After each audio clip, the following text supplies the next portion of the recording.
You're the reason Mom took her own life. I want a divorce right now. I was dumbfounded when I suddenly received an angry call from my husband while having lunch outside. Actually, I'm having lunch with your mother right now? What? My husband said so and immediately hung up. Puzzled about why he said such a thing, I tilted my head in confusion along with my mother-in-law. However, after learning his motives, I decided to stand up and thoroughly confront him. My name is Mary, and I'm 28 years old. I've been married to my husband Daniel, who's 2 years my senior, for 3 years now. While supporting my husband who works as a company president, I also started working from home to help with the household finances.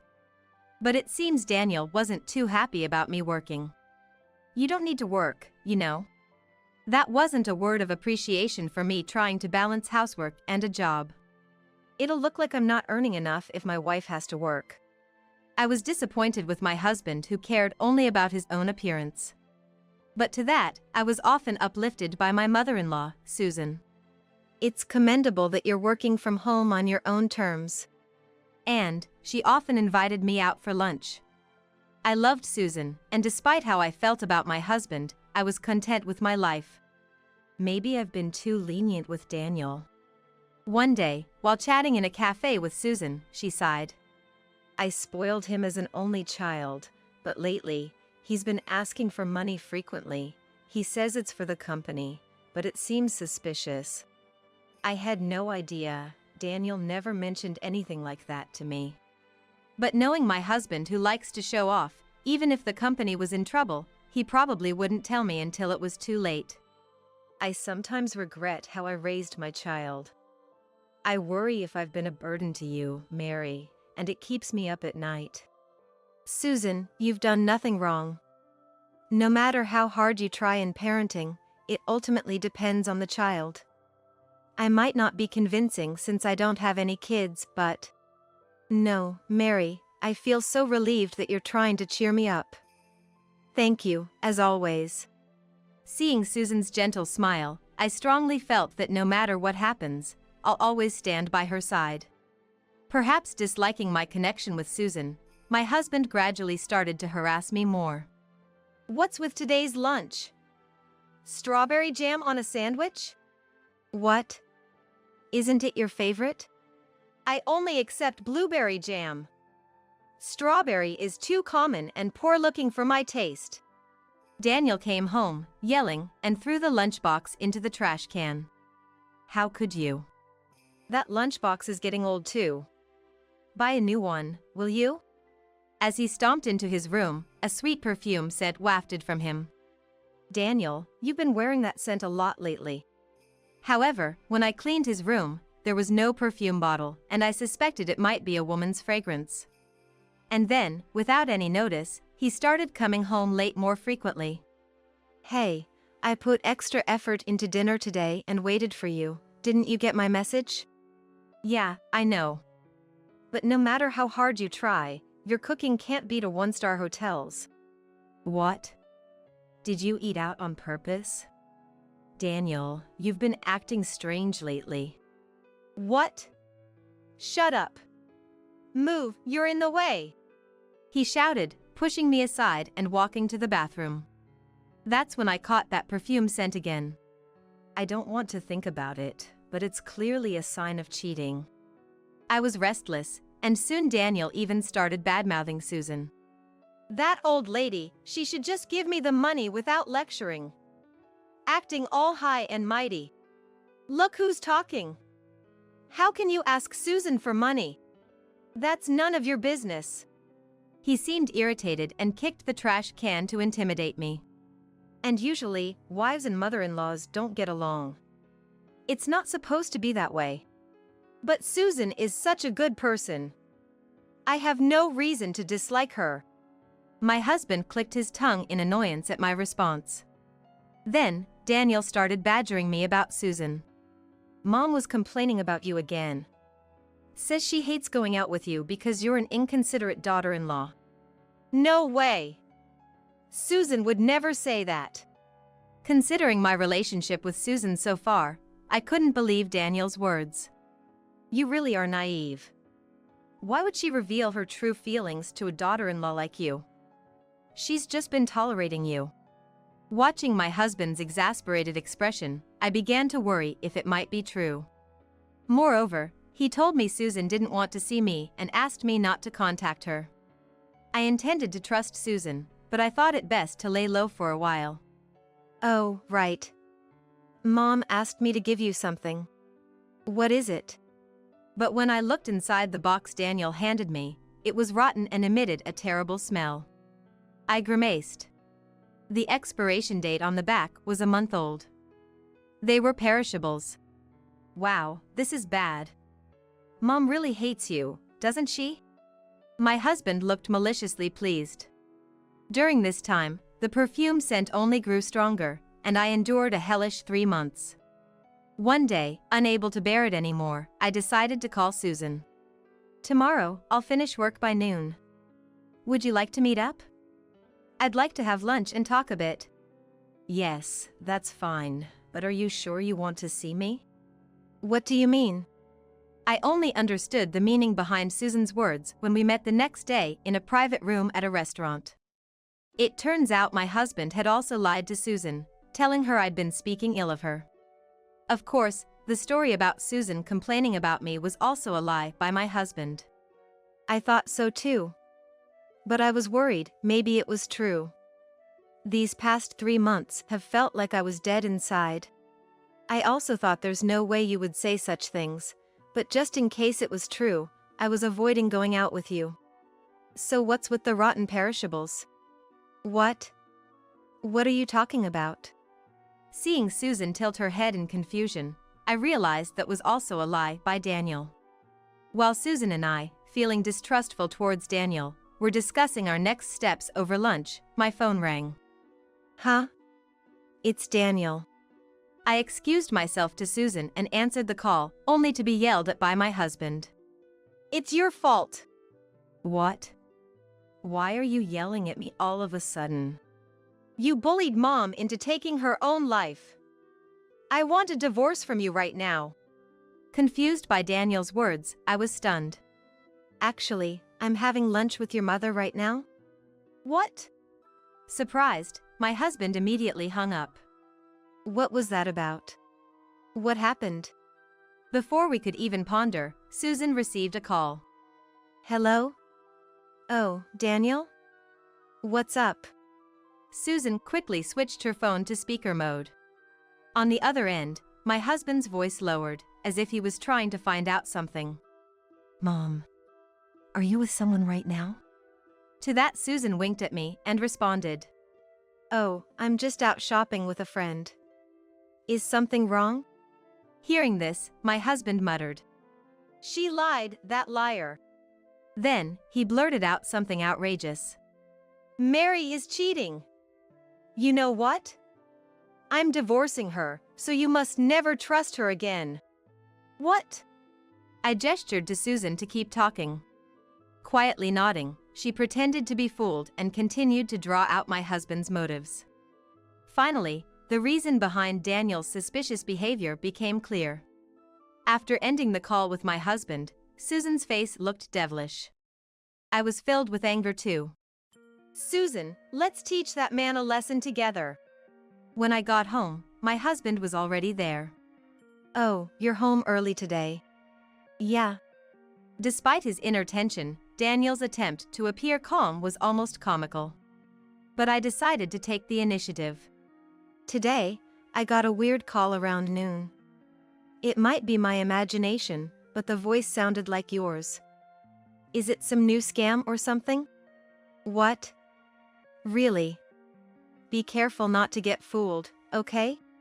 Hearing my words, my husband seemed relieved, thinking he'd gotten away with it, and reverted to his usual demeanor. Where were you anyways? If you're a housewife, you should act like one and stick to house chores. Okay, I hear you. Then the doorbell rang. I'm doing the dishes, could you get the door, Daniel? Fine. Reluctantly, he opened the door and I heard him scream. Standing there was Susan and another young woman. Emily! What are you doing here? Oh, I just invited your new bride over as a mother. She's young and cute, isn't she? Mom, don't say anything.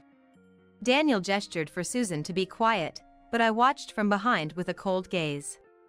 I'm sorry to say this, but both Susan and I know about your affair. I watched Daniel gasp. Please, come in. He welcomed the woman named Emily. How long have you known? Sitting across from us, Daniel looked up with a fearful gaze. Daniel, every time you came home, you smelled of perfume. Didn't you notice? Or is there something wrong with your nose? Tired of feeling uneasy, I decided to investigate my husband's mistress.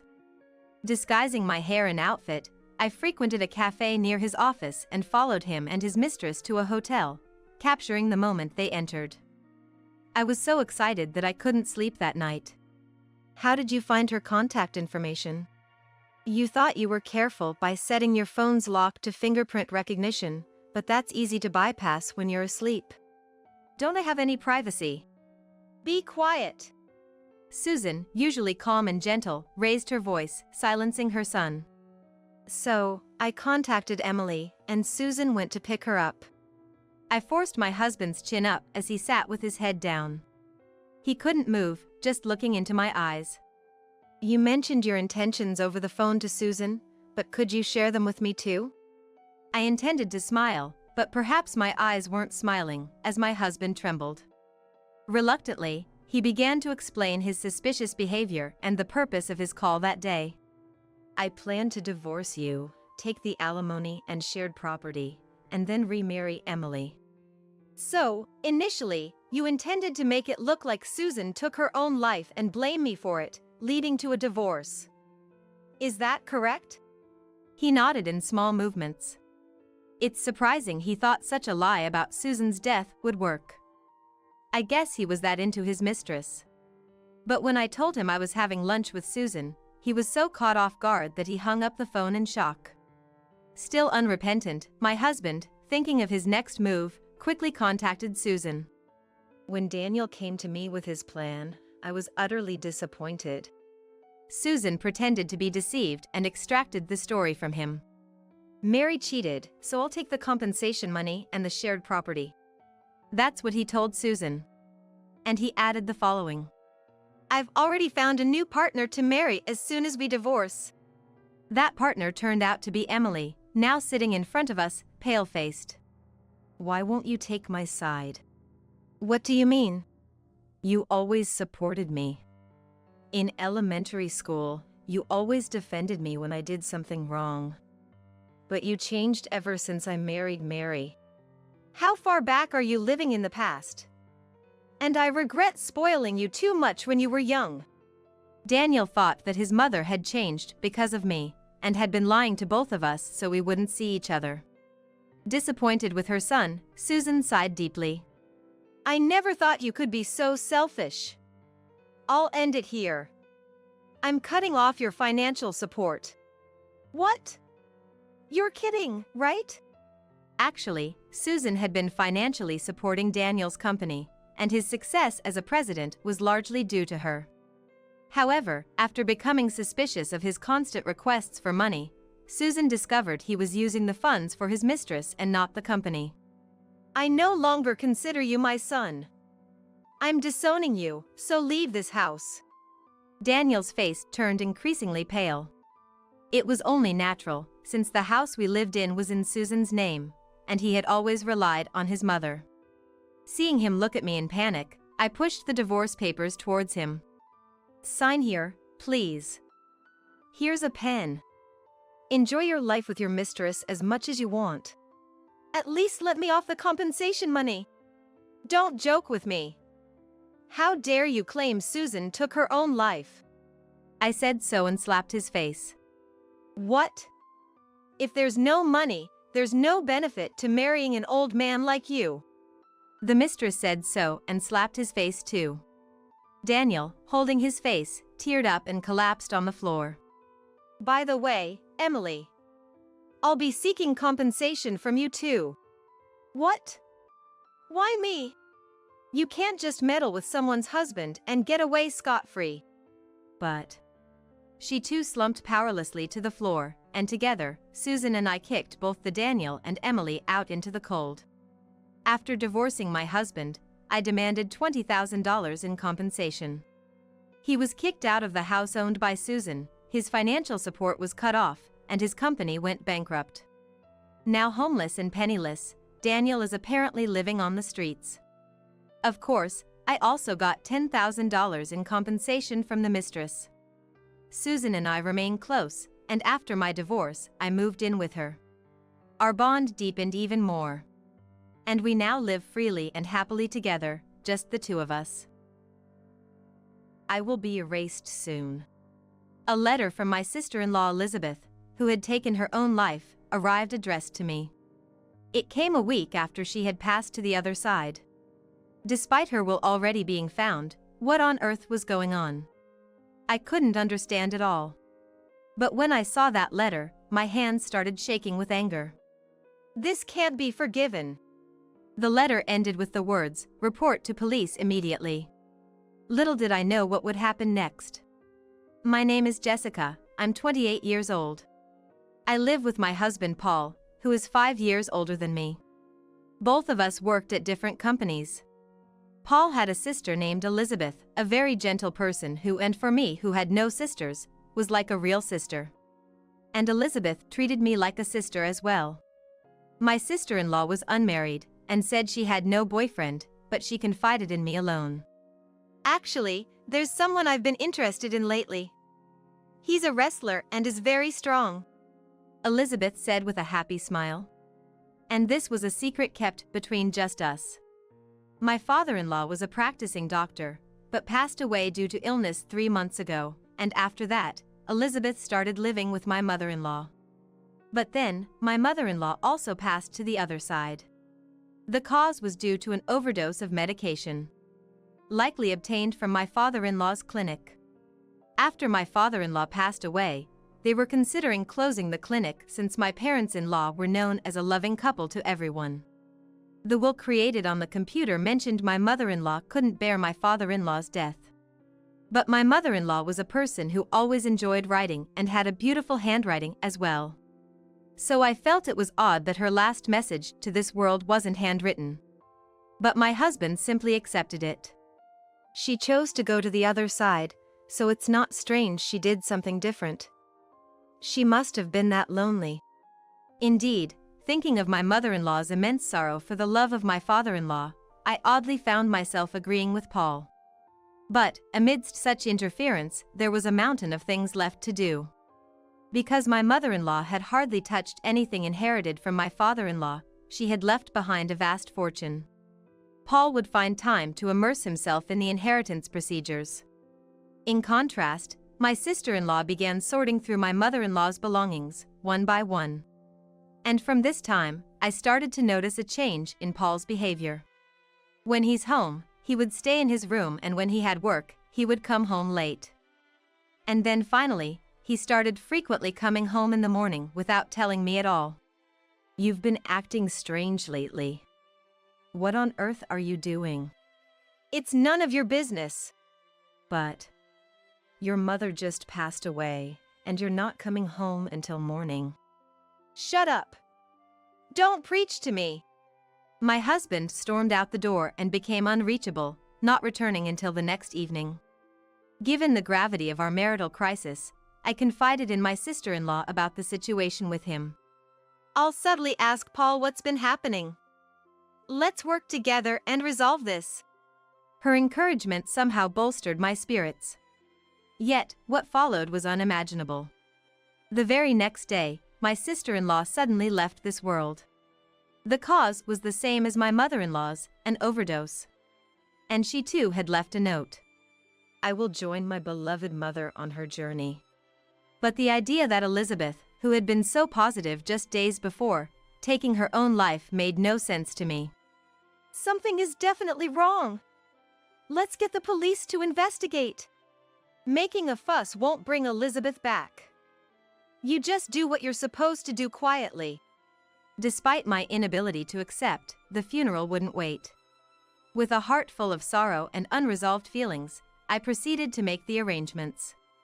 After Elizabeth's funeral, exactly 1 week later, I was set to return to work. Arriving at the office, there was an envelope on my desk. It seemed to have arrived while I was away. Who could it be from? What? This can't be. I was shocked to see the sender's name. It was a letter from Elizabeth, who had passed away. Panicked, I opened it. I will be erased soon. Report to the police immediately. This sentence caught my eye. And as I continued to read, my hands began to tremble. The hidden truth. I can't believe this. Gradually, I felt a strong anger building inside me, my head heating up. Reflecting on everything that had happened, I resolved to put an end to it myself. But I still lacked the crucial piece to do so. Thus, I sent a letter to someone, quietly waiting for the right time.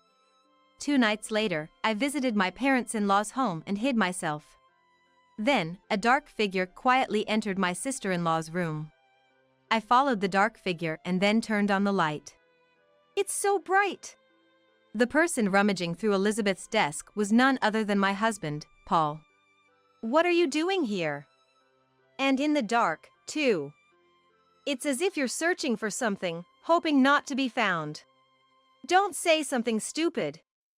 What are you doing here yourself? As if I was the one doing something wrong, he pointed his finger at me. Ignoring my husband, I pulled out something I had prepared from my bag.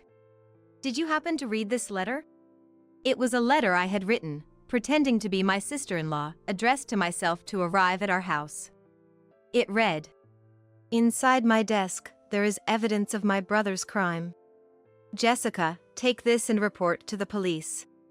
I had anticipated my quick-thinking husband would guess a letter from my sister-in-law contained something serious and would read it without permission. Seeing this, you came to destroy the evidence, but unfortunately, what's written here was a fake I created to lure you in. What are you talking about? I was just cleaning up. Really? Then can you say the same after seeing this? I took out the letter I had received from my sister-in-law a few days ago. Elizabeth knew you were responsible for sending your mother to the other side. That's why she pressured you to turn yourself in, right? But you took care of her too. Hearing these words, my husband instantly turned his face away. I pressed on, presenting the content of the letter to Paul. While sorting through things, Elizabeth found your mother's diary. It seems to say you jumped on some shady investment. So what? That's something I have no recollection of. Lies. It's all written here. I took out the diary my sister-in-law had enclosed in the letter. According to it, Paul had been pestering her to invest the family's fortune. Despite her refusals, he was persistent, causing her great distress. Unable to confide in anyone, my mother-in-law poured her anguished heart into the diary. Look here. As long as I'm in my right mind, I'll never let the fortune my husband left to be used for such dubious purposes. I want to live long, for the both of us. It says so, right? So what if it does? The evidence here made Elizabeth realize you must have been the one to end your mother's life. However, no matter how much my Elizabeth searched, she couldn't find definitive proof you sent my mother-in-law to the other side. As a last resort, Elizabeth tried to get a confession out of Paul. But my sister-in-law thought, being capable of such acts towards his own mother, he might not spare her either. If anything happened to her, she entrusted me through the letter to report my husband to the police. Hey, all of that is just made-up stories. After all, there's no conclusive evidence I sent those two to the other side, is there? You rummaging through Elizabeth's belongings right now is evidence enough. Calm down, will you? Saying this, my husband left the room and returned with coffee he had brewed in the kitchen. Here, drink this and calm down. Paul offered the coffee with a nonchalant demeanor. But this was exactly my aim. Surely you've mixed something strange in large amounts in this. Indeed, no decisive evidence of his crimes was found as my husband said. However, it was almost certain Paul was responsible for their deaths. And the deciding factor for my mother-in-law and sister-in-law's journey to the other side was medication. I figured if I made enough noise, you'd surely try to do the same to me too. If you handed me a drink or something, I thought it would surely contain something suspicious, becoming irrefutable evidence. My husband, clearly unsettled by my deductions, clicked his tongue. Basically, you jumped at that get-rich-quick scheme because you were squandering money on a woman, right? I had long suspected our marriage had grown cold and wondered if Paul was having an affair. Since a lot had been going on regarding my mother-in-law and sister-in-law, I had left it alone, but now I decided to thoroughly investigate Paul's background. Then, I found an unknown credit card in his room and discovered a history of purchases of expensive women's brand items on the statement. And I found this as well. I pulled out a club hostess's business card I found in the inner pocket of his suit. I went to the club and met the woman named on this card. What? You met Nancy? Since she wasn't looking for any trouble, she told me everything just like that. She said you two were already in a relationship. According to Nancy, Paul was the one who persistently approached her. However, for her, Paul was just a good target, entering into the relationship only to get money from him. Knowing Paul was married, Nancy demanded compensation from him, which he complied with. But she's been feeling bothered by you for a while. She said she was going to change clubs to cut ties with you. Too bad. What? But I spent so much on her. Tears welled up in Paul's eyes as he hung his head. Paul, infatuated with another woman, was now depressed because his affair partner dumped him. How dare you act like this in front of your wife? I couldn't help but feel another wave of anger. Then suddenly, Paul lunged at me. Give me the coffee. He tried to snatch the coffee, which likely contained a large amount of medication and could serve as evidence of his crime. Stop it. Let go. Just give it to me. I struggled fiercely, but the difference in strength meant it was only a matter of time before the evidence ended up in his hands. But then, someone intervened to help. Get your hands off her. Easily knocking Paul down and pinning him to the floor. Who on earth are you? He's Richard, the man Elizabeth loved. He worked at the same place as my sister-in-law and had attended Elizabeth's funeral. Before Elizabeth passed away, she had mentioned about Richard. There's a wonderful man with a wrestling background. Seeing Richard, a solidly built man, holding back tears in front of Elizabeth lying in peace, I instantly knew he was the man my sister-in-law had loved. Approaching him, he opened up about his feelings for Elizabeth. Richard, too, couldn't believe my sister-in-law had taken her own life, and we exchanged contact information, promising to share any new information. In order to carry out this plan, I had asked him to hide just in case. Damn it! You tricked me.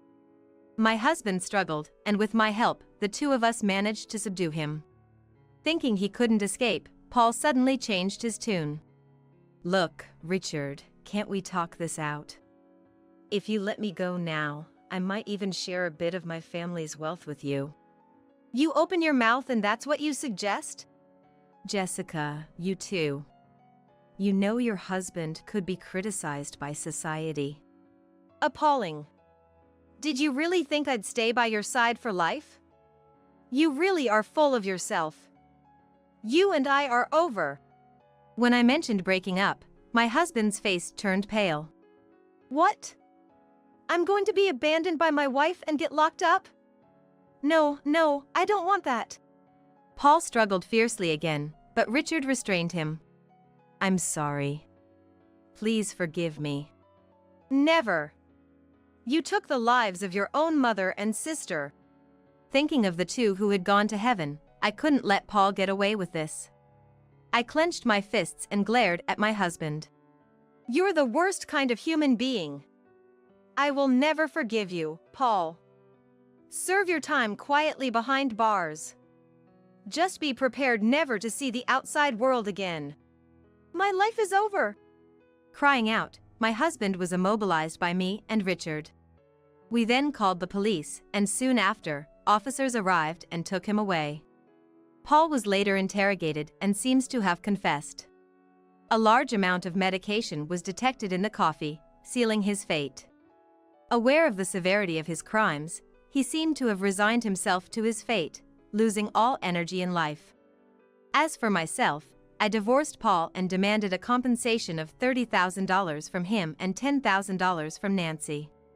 And as for Richard, he said he is going to move on with his life. After all the procedures were completed, I moved to a new home, ready for a fresh start.